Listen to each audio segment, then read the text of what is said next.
Hello दोस्तों, नमस्कार। आज का टॉपिक है कि हमारे संविधान में मनमानी गिरफ्तारी और नज़रबंदी या निवारक अवरोध, जिसको अंग्रेजी में प्रिवेंटिव डिटेंशन कहा जाता है, के बारे में क्या क्या अधिकार हिंदुस्तान के नागरिक को मिले हुए हैं। आज मैं इसी पर व्याख्या प्रस्तुत करूंगा। और इस टॉपिक को मैंने क्यों उठाया, क्योंकि आप जानते होंगे कि न्यूज़ क्लिक एक वेब पोर्टल है जिसके एडिटर प्रवीर पुरकायस्थ को माननीय सुप्रीम कोर्ट के द्वारा रिहा कर दिया गया और बताया गया कि उनका जो गिरफ्तारी दिल्ली पुलिस द्वारा की गई थी वह अवैध था। मालूम हो कि उन्हें 3 अक्टूबर 2023 को गिरफ्तार किया गया था और उनकी गिरफ्तारी unlawful activities prevention act 1967 UAPA 1967 के विभिन्न धाराओं के तहत में और इसके अलावा धारा 120 बी माना आपराधिक षड्यंत्र और धारा 153 ए माने 2 ग्रुपों के बीच में शत्रुता पैदा करने के आरोप में उन्हें गिरफ्तार किया गया था। 4 अक्टूबर को उन्हें रिमांड पर भेज दिया गया और 5 अक्टूबर को उनके वकील को इसे सूचित किया गया। सुप्रीम कोर्ट का यह कहना था कि हमारे संविधान के धारा 22 में यह उल्लिखित है कि जब भी किसी व्यक्ति को गिरफ्तार किया जाएगा तो गिरफ्तार के आधार माने ग्राउंड्स ऑफ अरेस्ट से उस आरोपी को सूचित किया जाएगा ताकि वो अपने पक्ष को सही ढंग से प्रस्तुत कर सके, वकील नियुक्त कर सके। लेकिन इस मामले में ऐसा नहीं हो सका क्योंकि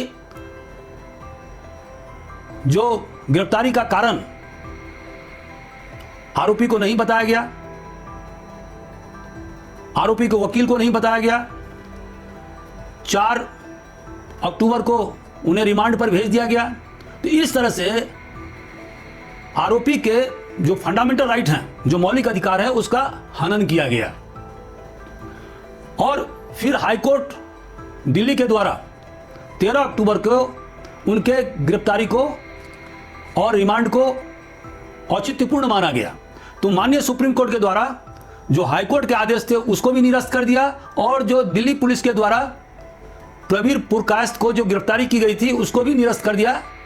और उन्हें रिहा करने का आदेश दिया गया। माननीय सुप्रीम कोर्ट के द्वारा यह भी उल्लेख किया गया कि अरेस्ट मेमो में केवल अरेस्ट के कारण मतलब गिरफ्तारी के कारण दर्शाए गए हैं, लेकिन ग्राउंड ऑफ अरेस्ट माने गिरफ्तारी का क्या आधार है यह नहीं बताया गया है। माननीय सुप्रीम कोर्ट का यह कहना था कि रीजन ऑफ अरेस्ट माने जो अरेस्ट का कारण होता है वो एक जनरल टर्म है और प्रत्येक ऑफेंस में, प्रत्येक आपराधिक कृत्य में इसको लिखा जाता है या प्रचलन में है। जैसे कि जब किसी आरोपी को गिरफ्तार किया जाता है तो उसे यह अंडरटेकिंग दिया जाता है कि वह गवाहों को धमकाएगा नहीं, डराएगा नहीं, प्रलोभन नहीं देगा और जिससे कि जो भी व्यक्ति उस केस से संबंधित जानकारी रखते हों उन्हें कोर्ट या इन्वेस्टिगेटिंग ऑफिसर मतलब जो अन्वेषण अधिकारी है प्रस्तुत होने से मना नहीं कर पाएगा। अनुसंधान सही ढंग से चले, अनुसंधान में किसी प्रकार की रुकावट नहीं हो, इसलिए गिरफ्तारी करना जरूरी होता है। गिरफ्तारी का यह भी कारण दर्शाया जाता है कि आरोपी सबूतों के साथ छेड़छाड़ नहीं करेगा और एविडेंस कलेक्शन में या इन्वेस्टिगेशन में कोऑपरेट करेगा और जो भी तथ्य उसके सामने आते हैं उससे वो कोर्ट को और अन्वेषण अधिकारी को बताएगा। ये 4-5 जो मूल तत्व हैं यही किसी भी व्यक्ति के किसी आरोप में गिरफ्तार करने का मुख्य कारण होता है। लेकिन जो ग्राउंड ऑफ अरेस्ट होता है, मतलब जो गिरफ्तारी के जो आधार होते हैं वो प्रत्येक अपराध के लिए अलग अलग होते हैं। मान लीजिए कि किसी लड़की के साथ में छेड़छाड़ का मामला अर्थात धारा 354 का मुकदमा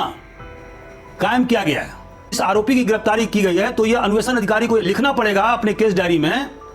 और आरोपी को यह बताना पड़ेगा कि हमने तुम्हें किस किस आधार पर, माने कौन कौन से सबूत तुम्हारे खिलाफ पाया गया जिसके आधार पर हमने तुम्हें गिरफ्तार किया है। और कोर्ट यह देखने के लिए पूरी तरह से सक्षम है कि गिरफ्तारी का आधार क्या है। तो प्रत्येक केस के लिए अलग अलग आधार होंगे। जैसे कि धारा 354 ताजीरात हिंद के तहत में जब अन्वेषण अधिकारी सबूत जुटाएगा और उसे यह लगेगा कि आरोपी के गिरफ्तार करने के पर्याप्त साक्ष्य हैं, तो वो उस आरोपी को गिरफ्तार करेगा और आरोपी को उन सबूतों से या गिरफ्तारी के आधार से अवगत भी कराएगा और केस डायरी में इस बात को उल्लेखित भी करेगा। जैसे कि कौन कौन से गवाह ने ऐसा कथन दिया है कि जब उक्त महिला के सील भंग करने का प्रयास या to outrage the modesty of the women किया गया, उस समय में वहां पर उपस्थित कौन कौन लोग थे, उन्होंने आरोपी के खिलाफ क्या क्या बयान दिया, क्या महिला के कपड़े फाड़े गए, घटना स्थल पर क्या संघर्ष के निशान मिले, अगर मिले तो क्या उन निशानों को अन्वेषण अधिकारी ने जब्त किया। तो बहुत सारी बातें जो आरोपी को गिरफ्तार करने के लिए पर्याप्त सबूत होते हैं वही गिरफ्तारी के आधार बनते हैं, द ग्राउंड्स ऑफ अरेस्ट। और जब कोई अन्वेषण अधिकारी किसी व्यक्ति को गिरफ्तार करता है तो उसे गिरफ्तार करने के पर्याप्त सबूत लिखने होते हैं और यह प्रत्येक अपराध में अलग अलग होंगे। तो माननीय सुप्रीम कोर्ट का यही कहना था कि चूंकि प्रस्तुत प्रकरण में जो प्रवीर पुरकायस्थ न्यूज क्लिक के एडिटर को जब गिरफ्तार किया गया तो उसे गिरफ्तारी के आधार नहीं बताए गए कि उसे किस किस आधार पर गिरफ्तार किया गया है और क्या क्या सबूत पुलिस ने जुटाए जो गिरफ्तारी के लिए पर्याप्त थे। और इस कारण से गिरफ्तारी को उन्होंने अवैध माना। और माननीय सुप्रीम कोर्ट ने यह भी कहा कि अगर मान लीजिए चालान पेश भी कर दिया गया है, चार्जशीट अगर दाखिल भी कर दिया गया सक्षम कोर्ट में, तो इससे यह साबित नहीं होता है कि जो इलीगल कार्य अन्वेषण अधिकारी द्वारा गिरफ्तारी के समय में किया गया था वह लीगल नहीं हो जाएगा। मतलब उसकी इलीगैलिटी या गैर वैधानिकता मौजूद रहेगा। दोस्तों,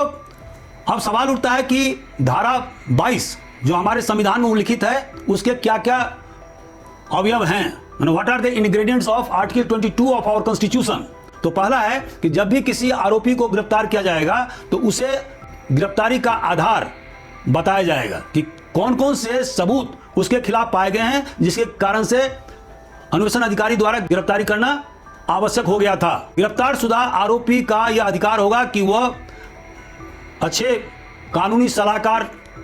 से कंसल्ट करे और अपने केस की पैरवी करने के लिए वकील नियुक्त कर सके। अगर किसी आरोपी को गिरफ्तार किया जाता है तो उसे 24 घंटे के अंदर में किसी नियरेस्ट मजिस्ट्रेट के सामने प्रस्तुत करना होगा और इसमें जो यात्रा करने में जो समय लगता है उसको माइनस किया जाएगा, माने उसको छोड़ दिया जाएगा। और चौथा कि 24 घंटे के अंदर में मजिस्ट्रेट के सामने प्रस्तुत करने के बाद में आरोपी को रिहा कर दिया जाएगा, बशर्ते कि मजिस्ट्रेट ऐसा करने से मना करे और उसे फर्दर माने आगामी डिटेंशन में या अवरोध में रखे। तो यह मजिस्ट्रेट के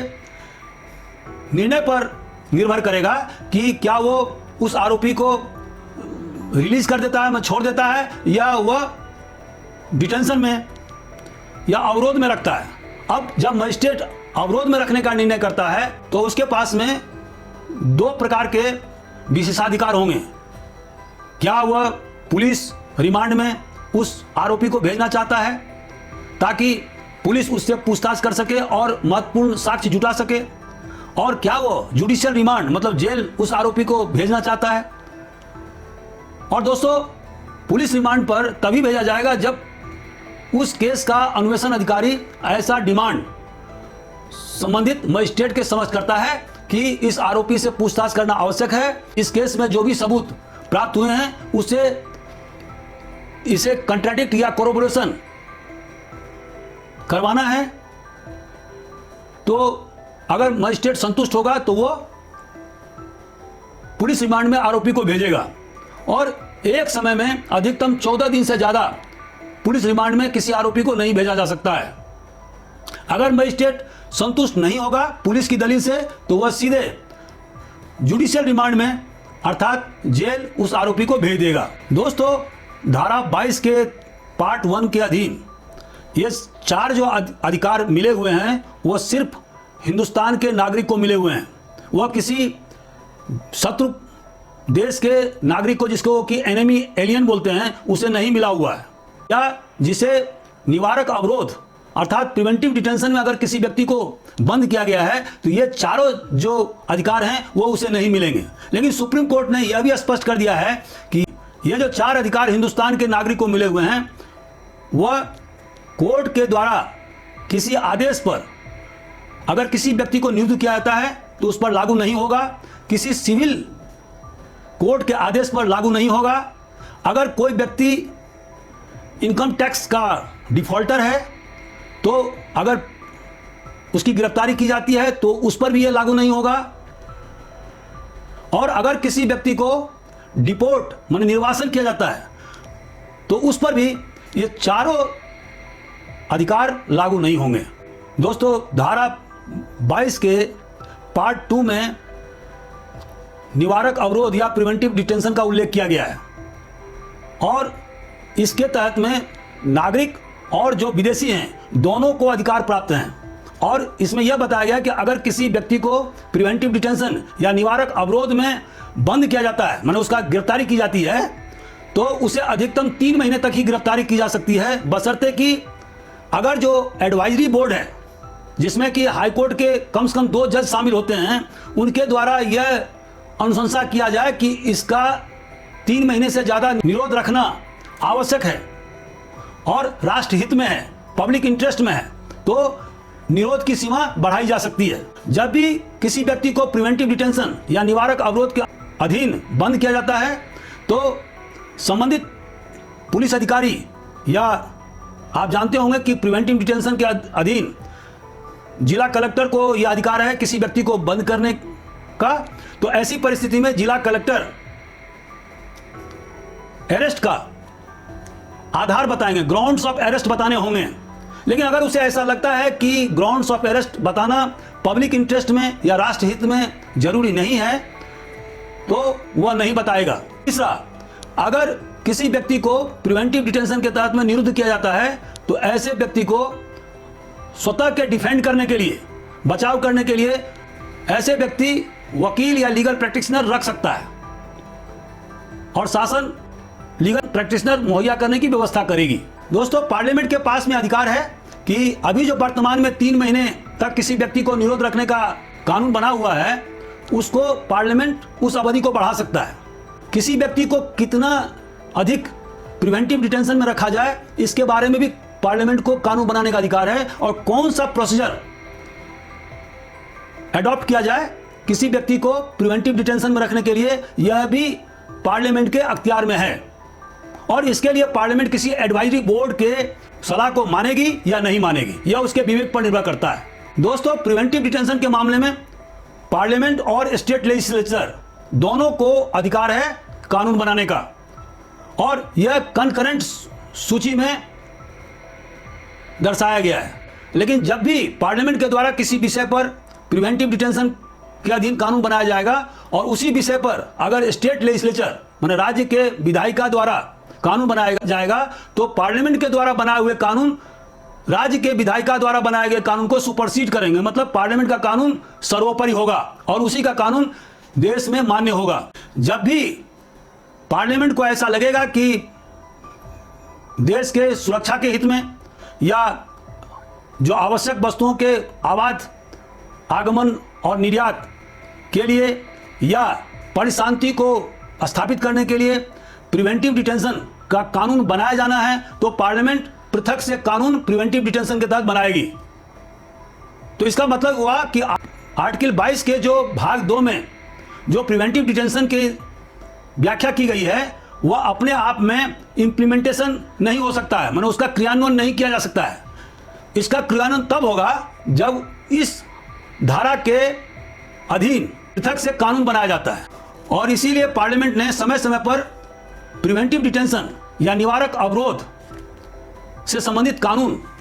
बनाया है। जैसे 1950 में प्रिवेंटिव डिटेंशन एक्ट बनाया गया था, जिसे 1969 में खत्म कर दिया गया। इसेंशियल सर्विसेज मेंटेनेंस एक्ट 1968 में बनाया गया था, ताकि आवश्यक सामग्री के निर्बाध एक जगह से दूसरे जगह जाने में किसी प्रकार की रुकावट नहीं हो। तो इसीलिए इसेंशियल सर्विसेज मेंटेनेंस एक्ट 1968 कानून बनाया गया था, जो अभी भी लागू है। और जब भी आंदोलनकारी द्वारा स्ट्राइक किए जाते हैं, हड़ताल किए जाते हैं, सामान के आवाजाही पर रोक लगाने के प्रयास करते हैं, तो संबंधित राज्य सरकार इसमें कानून लगाती है। दोस्तों, 1971 में maintenance of internal security act, जिसे मीसा कानून कहते हैं, उसे पार्लियामेंट ने पास किया था, लेकिन वह 1978 में उसे रिपील कर दिया गया, मतलब समाप्त कर दिया गया, जब जनता पार्टी की सरकार सत्ता में आई। इसी तरह से 1974 में आर्थिक अपराध को रोकने के लिए conservation of foreign exchange and prevention of smuggling activities act COFEPOSA 1974 का कानून लाया गया था, जो अभी भी लागू है। Prevention of black marketing and maintenance of supplies of essential commodity act 1980 कानून बनाया गया था, ताकि ब्लैक मार्केटियर्स और होर्डर्स, जमाखोरों के खिलाफ सख्त कार्रवाई की जा सके। 1985 में terrorist and disruptive act Tada कानून लाया गया था, जो आतंकवादियों के खिलाफ कार्रवाई के लिए जरूरी था, लेकिन 1995 में इसे निरस्त कर दिया गया। 1988 में prevention of illicit traffic in narcotics drugs and psychotropic substances act पास किया गया, ताकि अफीम या अफीम से बने हुए पदार्थ जैसे मॉर्फिन है या हेरोइन, इनके स्मगलिंग को रोका जा सके और इनका कंजम्पशन कम किया जा सके। Prevention of terrorist act POTA act 2002 में लाया गया, लेकिन 2004 में उसे समाप्त कर दिया गया। इसके बाद अनलॉफुल एक्टिविटीज प्रिवेंशन एक्ट, जिसे यूएपीए कानून कहा जाता है और जो अभी भी लागू है, उसे 1967 में लाया गया था, और उसमें 2012 फिर 2019 में संशोधन किया गया और उसे बहुत ही कड़ा कानून बनाया गया। तो अभी जो हमने प्रवीर पुरकायस्थ के बारे में बताया था, जिन्हें दिल्ली पुलिस ने गिरफ्तार किया था, वो इसी यूएपीए कानून के तहत में गिरफ्तार किया था, और इसमें जमानत मिलना बहुत मुश्किल काम होता है। दोस्तों, अब सवाल उठता है कि हमारे देश में जो इतना बेहतर संविधान बनाया गया, जिसमें कि लोगों को विभिन्न प्रकार के मौलिक अधिकार प्रदत्त किए गए, स्वतंत्रता का अधिकार दिया गया, धारा 19 से लेकर के 22 तक, तो फिर प्रिवेंटिव डिटेंशन का कानून क्यों लाया गया और उसे भाग 3 के फंडामेंटल राइट्स के चैप्टर में क्यों उसको इंक्लूड किया गया? क्योंकि विश्व के किसी भी संविधान में, यूएसए में या ब्रिटेन में, इस प्रकार का कोई भी उपबंध नहीं है। तो यहाँ हमें समझना होगा कि जब हिंदुस्तान के संविधान की ड्राफ्टिंग हो रही थी, उस समय हिंदुस्तान का पार्टीशन भी हो रहा था, और आपको मालूम होना चाहिए कि इस पार्टीशन के कारण से हिंदुस्तान और पाकिस्तान 2 देश बना, और करीब 1.5 करोड़ लोग विस्थापित हो गए, करीब 10 लाख लोग मारे गए, करीब 1 लाख महिलाओं का बलात्कार हुआ। और सबसे बड़ी बात कि उस समय में संप्रदायवाद अपने चरम पर था, और हिंदू और मुसलमान एक दूसरे को मारने और मिटने के लिए तैयार थे। ऐसी परिस्थिति में जो एक एक्स्ट्राऑर्डिनरी सिचुएशन था, उससे निपटने के लिए एक्स्ट्राऑर्डिनरी कानून माने प्रिवेंटिव डिटेंशन की धारा संविधान के धारा 22 में अंतर्निहित किया गया, ताकि अगर किसी व्यक्ति विशेष या संगठन से मुकाबला करना हो तो राज्य मुकाबला कर सकता है इस कानून के तहत में। दोस्तों, हमारे देश में खास करके जब यहाँ पर अंग्रेजों का शासन था, तो प्रिवेंटिव डिटेंशन से संबंधित कानून लागू थे, जैसे कि बंगाल रेगुलेशन 1818, रॉलेट एक्ट 1919, जिसमें कि बिना वारंट के किसी व्यक्ति की गिरफ्तारी की जा सकती थी,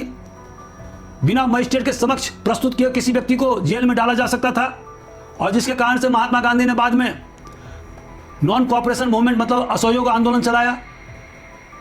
और बाद में 1939 में डिफेंस ऑफ इंडिया एक्ट लाया गया, ताकि सेकेंड वर्ल्ड वॉर के बाद जो क्विट इंडिया मूवमेंट माने भारत छोड़ो आंदोलन शुरू हो गया था, तो आंदोलनकारियों को दबाने के लिए इस कानून का दुरुपयोग अंग्रेज शासन के द्वारा किया गया।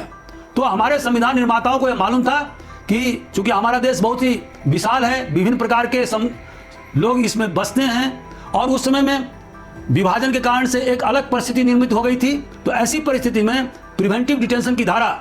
संविधान में रखी गई। हालांकि संविधान सभा के अधिकांश मेंबर इसका विरोध कर रहे थे और वह यह नहीं चाहते थे कि इस ड्रैकोनियन या काला कानून को संविधान के भाग 3 में रखा जाए। लेकिन उसके बावजूद हमारे संविधान निर्माताओं ने प्रिवेंटिव डिटेंशन की धारा को हमारे संविधान में रखा ताकि इस धारा के उपयोग से आतंकवादियों या जो हमारे देश के खिलाफ षड्यंत्र करते हैं या बड़े पैमाने पर रैकेट चलाते हैं उनसे निपटने में कारगर साबित हो सकें। तो दोस्तों, आज का वीडियो मैं यहीं समाप्त करता हूं। आपको यह वीडियो कैसा लगा इसके बारे में आप अपने टीम से जरूर अवगत कराएं। मैंने डिटेल में डिस्क्रिप्टिव नोट्स में अंग्रेजी में इसको लिखा है, इसको आप जरूर पढ़ें और अपने कमेंट से हमें अवगत करावें। Thank you very much.